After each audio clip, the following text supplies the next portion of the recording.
بسم اللہ الرحمن الرحیم۔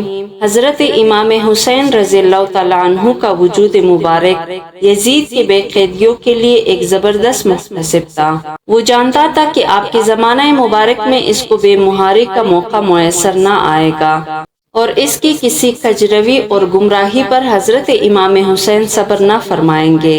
اس کو نظر آتا تھا کہ امام حسین رضی اللہ تعالیٰ عنہ جیسے دیندار کا تازیانہ تعزیر ہر وقت اس کے سر پر گھوم رہا ہے۔ اسی وجہ سے وہ اور بھی زیادہ حضرت امام حسین کی جان کا دشمن تھا، اور اسی لیے حضرت امام حسین کی شہادت اس کے لیے باعث مسرت ہوئی۔ حضرت امام حسین رضی اللہ تعالیٰ عنہ کا سایہ اٹھنا تھا کہ یزید کل کیلا اور انواع و اقسام کی معاصی کی گرم بازاری ہو گئی۔ زنا، لواطت، حرام کاری، بائی بہن کا بیاہ، سود، شراب دھڑلے سے رائج ہوئے۔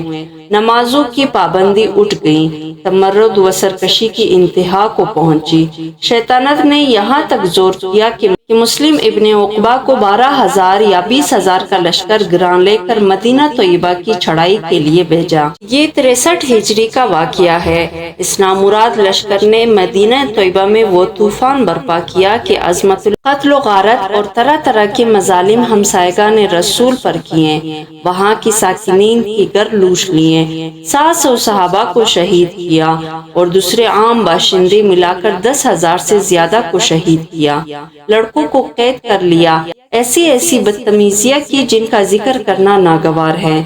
مسجد نبوی شریف کی ستونوں میں گوڑے باندھ دیے۔ 3 دن تک مسجد شریف میں لوگ نماز سے مشرف نہ ہو سکے، صرف حضرت سعید ابن مسیب مجنون بن کر وہاں حاضر رہے۔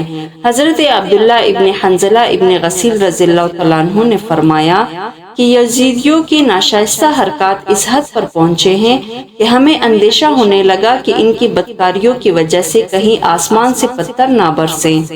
پھر یہ لشکر شرارت اثر مکہ مکرمہ کی طرف روانہ ہوا۔ رستہ میں امیر لشکر مر گیا اور دوسرا شخص اس کا قائم مقام کیا گیا۔ مکہ معظمہ پہنچ کر ان بے دینیوں نے منجنیق سے سنگباری کی۔ اس سنگباری سے حرم شریف کا صحن مبارک پتھروں سے بھر گیا، اور مسجد حرام کی ستون ٹوٹ پڑے، اور کعبہ مقدسہ کی غلاف شریف اور چھت کو ان بے دینیوں نے جلا دیا۔ اسی چھت میں اس دمبا کی سینگ بھی تبرک کے طور پر محفوظ تھے جو سیدنا حضرت اسماعیل کی فدیہ میں قربانی کیا گیا تھا، وہ بھی جل گئے۔ کعبہ مقدسہ کئی روز تک بے لباس رہا، اور وہاں کی باشندے سخت مصیبت میں مبتلا رہے۔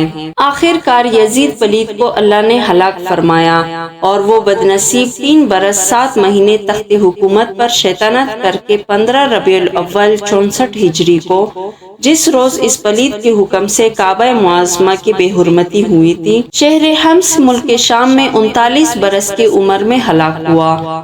ہنوز قتال جاری تھا کہ یزید ناپاک کی ہلاکت کی خبر پہنچی۔ حضرت ابن زبیر رضی اللہ تعالیٰ عنہ نے ندا فرمائی کہ اہل شام تمہارا طاغوت ہلاک ہو گیا۔ یہ سن کر وہ لوگ ذلیل وخوار ہوئے اور لوگ ان پر ٹوٹ پڑے۔ اہل مکہ کو ان کی شر سے نجات ملی۔ اہل حجاز، یمن و عراق، خراسان نے حضرت عبداللہ بن زبیر کی دست مبارک پر بیعت کی، اور اہل مصر و شام نے معاویہ بن یزید کے ہاتھ پر ربیع الاول 64 میں۔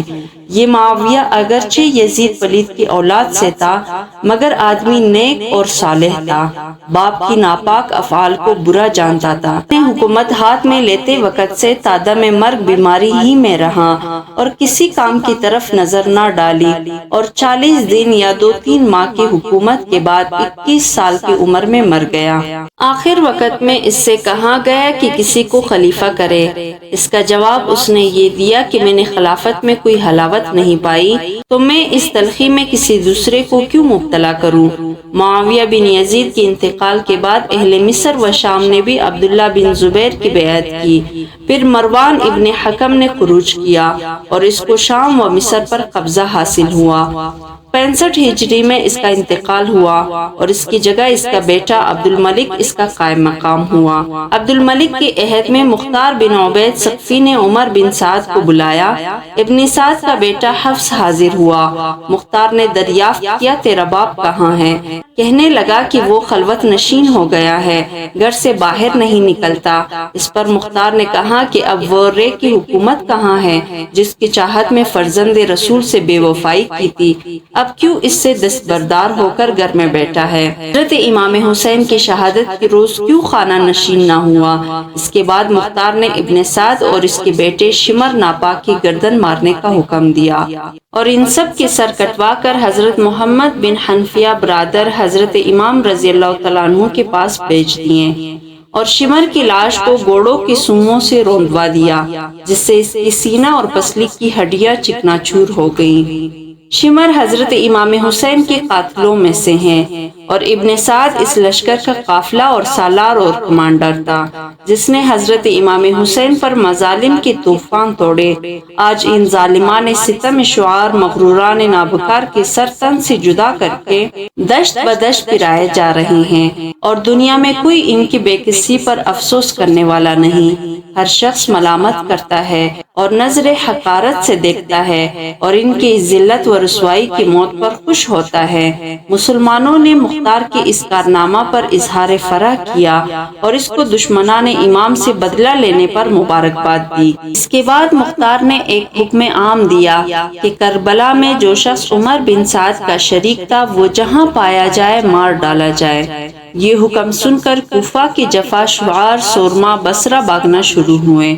مختار کے لشکر نے ان کا تعاقب کیا، جس کو جہاں پایا ختم کر دیا، لاشیں جلا ڈالی، گھر لوٹ لیے۔ خولی بن یزید وہ خبیث ہے جس نے حضرت امام حسین کا سر مبارک تن اقدس سے جدا کیا تھا۔ یہ روئی سیاہ بھی گرفتار کر کے مختار کے پاس لایا گیا۔ مختار نے پہلے اس کی چاروں ہاتھ پیر کٹوائے، پھر سولی چڑھایا، آخر آگ میں جھونک دیا۔ اس طرح لشکر ابن سعد کے تمام اشرار کو طرح طرح کے عذابوں کے ساتھ ہلاک کیا۔ 6000 کوفی جو حضرت امام حسین کے قتل میں شریک تھے، ان کو مختار نے طرح طرح کے عذابوں کے ساتھ ہلاک کر دیا۔